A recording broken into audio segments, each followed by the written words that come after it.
All right, what's up, guys? Welcome to Casino Velodrome in Queens, New York. This is New York's premier velodrome. I believe this is the first race since COVID, the first mass start race anyway. Lucarelli and Castaldi sponsored 6-day event, not actually 6 days, but that's what we call it. So, off to a slow start. I like to stay up high in the beginning of races. That way, if someone makes a move, someone prominent, then I at least have the banking to help me kind of catch their wheel. Although this is Casino Velodrome, so there's not much of banking. 19 degrees in the turns. That's Tim saying that my girlfriend was there. Tim makes a move and immediately has a mechanical. So here's something weird happens. Tim goes up track, which technically he shouldn't if you have a mechanical. And that's because if he has a severe mechanical, then he would crash and go down track because that's where gravity pushes you. And then we would all be forced to crash into him. So technically he should have stayed down and we should have gone over. Anyway, race is off to a start. 4 laps to go here. Quick races at Casino. I'm on Salucci's wheel here, and now I'm kind of transitioning to Justin. Justin's a strong rider. I think he's 18 or 19 now.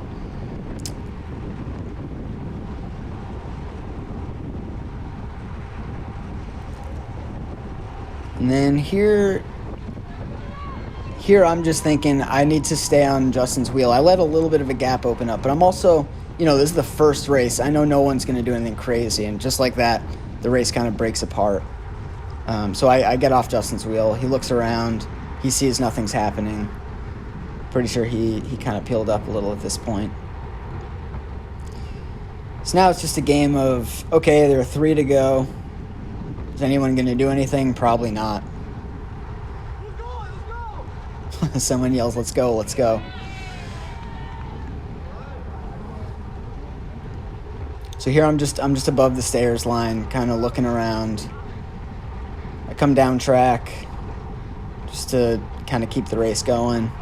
And then here someone makes a move. I don't know this guy, so I don't follow it. And then I decide to get out of the way in case anyone wants to follow. And someone does. That's Justin. But then he pulls up, and then Lucas kind of has to thread the needle there. Normally that's, shooting that kind of gap is not the best idea, but Lucas is a really experienced rider. He knows what he's doing.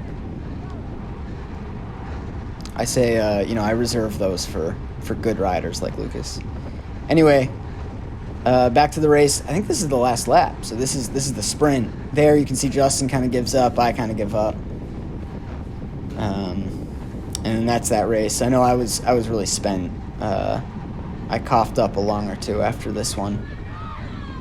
There's Salucci just nabbing that 4th place. And I think I came in 6th.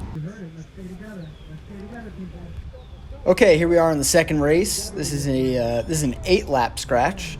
So same format, just 3 more laps. Here I am again, up high on the track. I think that's Nick next to me on my left. Nick's a pretty strong rider on the pink Rhinos.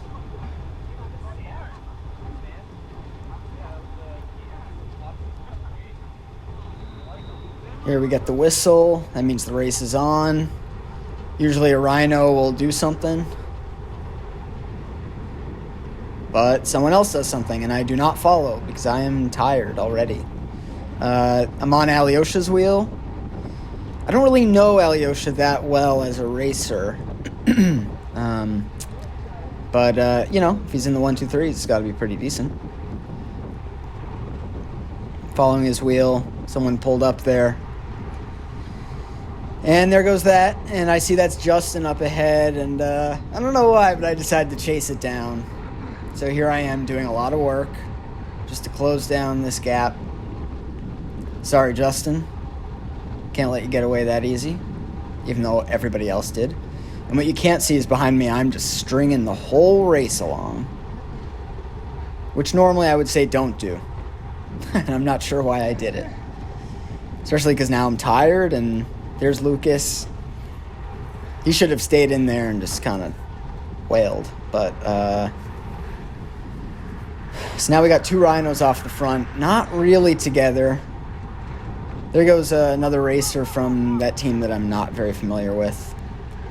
So now we have a group of 3. I'm on Salucci's wheel now. I didn't know that he looked behind me, or behind himself.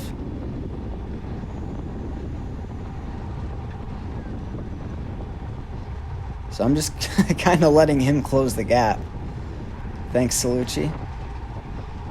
I think Salucci's got a soft spot for me, so I think he does favors for me like this. I get a little close to his wheel. I thought he was going to pull up there. So here we are, just keeping the race going. 4 to go. We're halfway through. And Salucci kind of goes in, then pulls out. Kind of a weird move. I'm exhausted from chasing that gap. Now someone's yelling up, up, up, which means someone's going to go. There's Lucas, kind of looking around, not sure if he wants to commit to anything. And now we have the two strong riders. That's Matt behind him, and then here's Salucci pulling me again. And I don't know if he knows that it's me on his wheel this time. Race breaks apart. I know Salucci's going to pull up. So I start pulling up. Except he doesn't.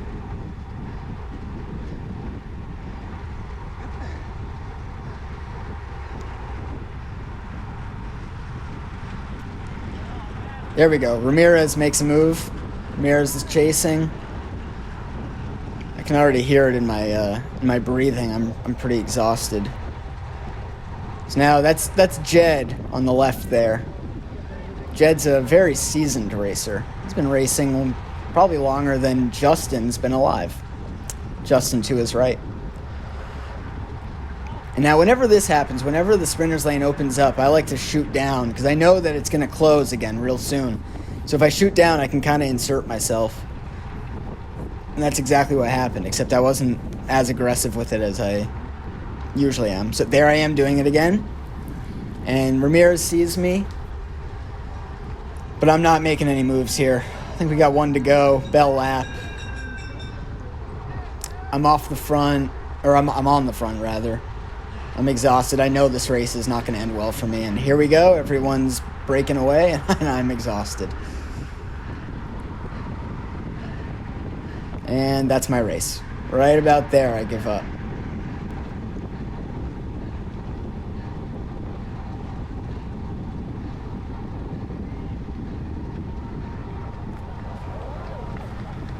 And there's Jed. Okay, last race in the Omnium. This is a 12-lap points race. I think it was every 3 laps you take points, if I recall. Doing my thing, high up on the banking. Air quotes on banking. Usually in a points race, someone makes a move immediately, kind of get things going. It's never me, though. Here we go. There's that team again that I'm not familiar with, and there's Jed making a move for it. And I respect that, so I hop on his wheel. I make it a thing. I think Jed was telling me that he hadn't done a 1-2-3 or a P1-2-3 race in 15 years or something. So he pulls up kind of late in the turns. Pulls up. He doesn't really pull up that far, and so here you can hear me. I think I say I'm gonna pull up because he's right there. So I'm just letting him know. Because had I not known that he was there, I would have just pulled up like normal and probably touched his front wheel, and he would have gone down. So I like to avoid that and just let people know. Here's that team kind of making a move, and then Alyosha starting to follow. And if I was smart, I would have hopped on Jed's wheel there and closed that gap. But but Dave Ramirez was there. And then here I hop on Justin's wheel. And I think I let Alyosha hop in there. Yeah. And there's Salucci to my right. Now, if I'm smart, yep, I hop on Justin's wheel. Although Justin's not known for doing long efforts, so I don't know how long he's going to stay in there. But I figure, all right, I'll hop on his wheel, see what happens. I don't think much happened. There goes Matt. Matt's a really strong racer. God, that guy just lives in the gym, I'll tell you. He's the only endurance racer I know who uses sprinter straps on his pedals. Here, man, I was just exhausted the whole day, so I'm on Justin's wheel hoping he'll kind of tow me around and get me back to the group.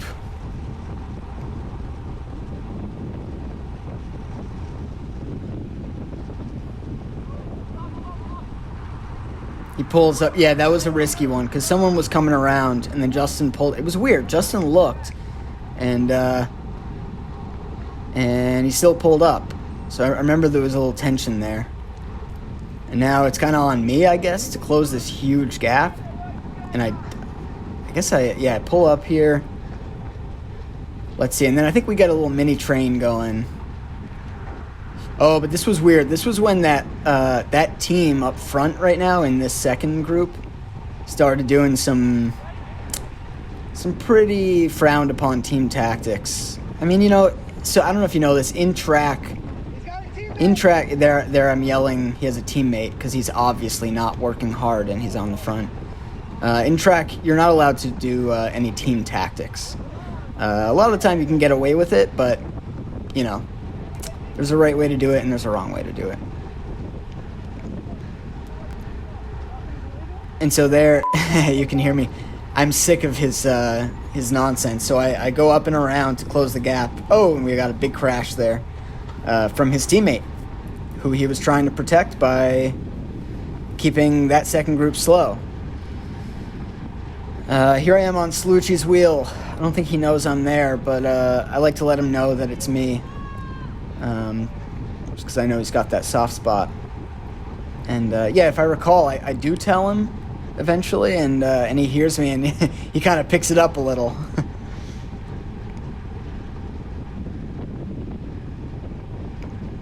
So now the race is pretty strung out. There's that crash. Not sure what happened there. It looked like he just kind of went down by himself.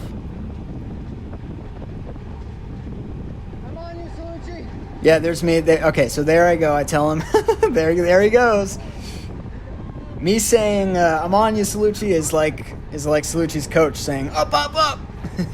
Same effect. So now we're trading places. We're going to try to work together, except I think I dropped him, which is weird because I wasn't feeling that great, and he looked pretty good. So here I am. I'm coming around Nick Gershberg. I guess he had just been eating the wind for too long and he was pretty tired. So now I'm trying to close this huge gap. I think I'm all alone at this point. And this is the front of the race. So it's this or die. And we got 4 to go. And they all peel up, which is, that's what happens sometimes in a points race when the 3 hottest riders are in contention. And then, the race moves, and I hop on Ramirez's wheel. And at this point, I'm just trying not to die. I think I pip him right here for that one. So I take my first point in the race. Peel up immediately because I'm exhausted. And then Ramirez takes off. And I tell him to get it. But there's Lucas. Man, that Lucas. It's hard to get away from him. I hop on Matt's wheel. Matt's a big guy, so he has a good draft. And I'm a little guy, so I eat up good drafts for breakfast. And then, Matt does a lot of work for me here. He kind of gets me back into the mix. 2 to go. Next lap will be Bell. And then here we work together.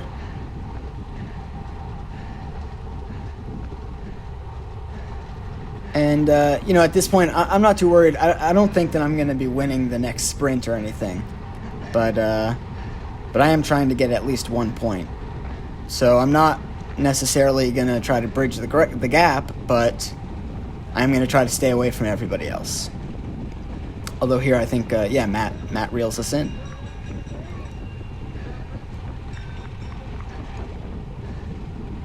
If I was really smart, I would have stayed on Matt's wheel there, because he obviously just took off.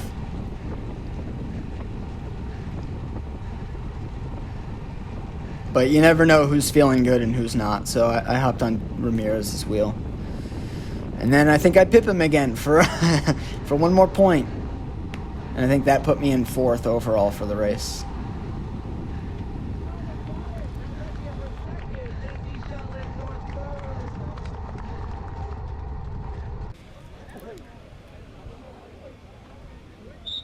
Okay, now we're at my favorite race. This is the elimination.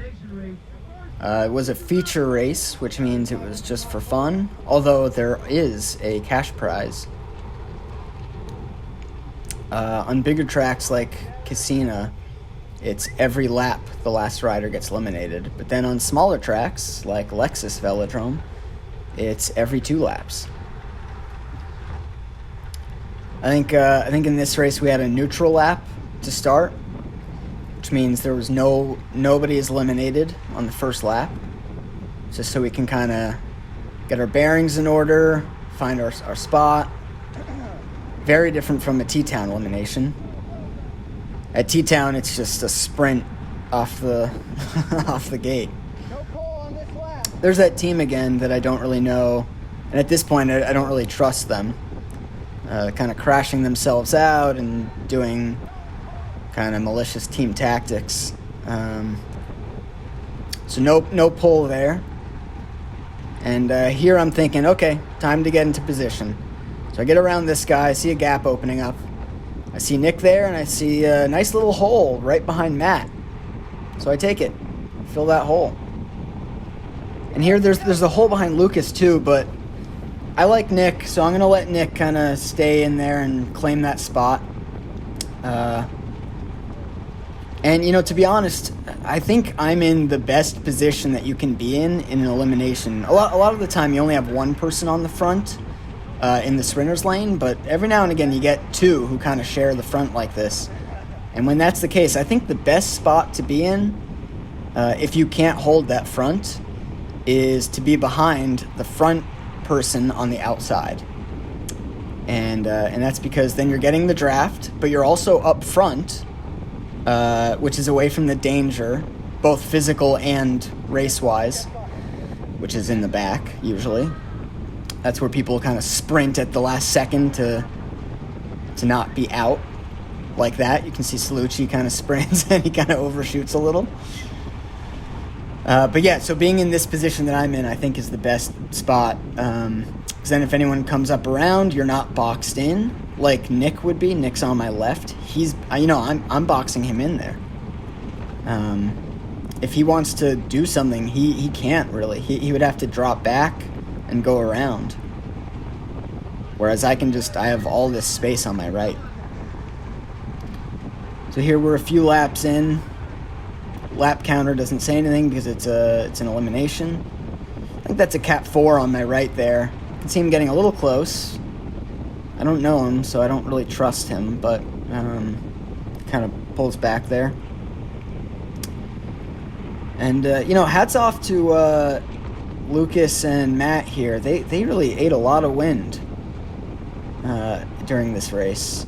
I remember Matt telling me, saying, I don't care, I'll eat all the wind in the race. I just don't want to be anywhere near the Cat 4s and the Cat 5s. And there I'm yelling, all right, guys, let's be safe, because everyone's sprinting to not be eliminated. And a lot of the time that can get kind of tricky and dangerous. But, these two are really holding a consistent pace. Really what I think it is Lucas is holding a good pace. And I think Matt's starting to get tired, so he's just, he starts to bog down a little, but he catches back up. And yeah, look at this. It's like waves every lap. And I don't really know a lot of those guys. Those guys are mostly Cat 4s, I think. I think around now I'm starting to think, okay, how many people are left? You know, by the way, you can't see because there's no shadow and there's no shot of me, but I'm looking, my head's on a swivel here throughout the race. And you can see I start to kind of overtake Matt just in case, but it's all good. And there, you know, that's a risky move on my part because I'm kind of giving up my spot behind him. But I got lucky and no one took it, which was, I don't know, seemed like a missed opportunity to me. But now Matt's tired, so he's kind of getting behind Lucas a little. But he can only do that for so long because elimination. People are going to try to come around him at the end, like I am starting to. You know, I'm keeping an eye out, and I'm only going to do that if I think I need to. So there's probably a few riders getting pretty close there. I think at this point it's down to the last 4. Hard to tell. I don't have a rear camera yet. Hopefully eventually I'll get one. So anyway, at this point it's just a matter of you know, not getting eliminated. Yeah, so here I think I was kind of playing the devil-ish and getting that 4th person out. Let's see. Yeah, I think, yep, everyone pulls up, or the 3 of us rather, and now I think it's down to 3. So I stay in the sprinter's lane because there's no banking here to help out if someone makes a move, so I figure stay inside. And here, Matt messed up. I messed up, and then Matt messed up. Matt could have just come down on me right there, and that would have been it. I would have been eliminated. Either I get crashed out or I'm eliminated. So he missed an opportunity there, and I took it, and Matt was out. So then here it's just me and Lucas. And this is where things get kind of interesting, because at the beginning of the race, the official tells us that once it's down to 2, we're going to have 1 lap where we don't get pulled, and then the race is kind of back on. So I'm thinking, wow, Lucas is going to fight this early with another lap to go. I don't have that in me. So I tell him, all you got it. And then I notice here he sits up after the line. I think he did. He forgot that the race was over, or that the race wasn't over. And so I kind of pick it back up here in case anyone remembered that we were supposed to have that kind of neutral lap. He's still sitting up, so I come around him kind of fast. And technically I win it here because he sat up. But, you know, I don't want to win on a technicality. So I spoke to the official about it. His name is Robbie. Great guy. I spoke to Robbie about it, and, you know, again, I don't want to win on a technicality, especially with my buddies, especially Lucas. Lucas is such a great guy. So we ended up splitting first place. We both won, basically. He won because he was stronger, and I won because I remembered how the race was supposed to go. Honestly, I just wanted to sit in the fucking front the whole time because I'm not getting crashed out by a bunch of these little fucking morons. Anyway, that's the race. Big thanks to my sponsors, Finity Cycles, great bicycles, Performance Cycle Coaching, Coach BJ, he really knows how to coach, and Noon Hydration, keeping me hydrated. Thanks again, and hopefully I'll see you guys in the next video, the next few track races. All right, thanks guys.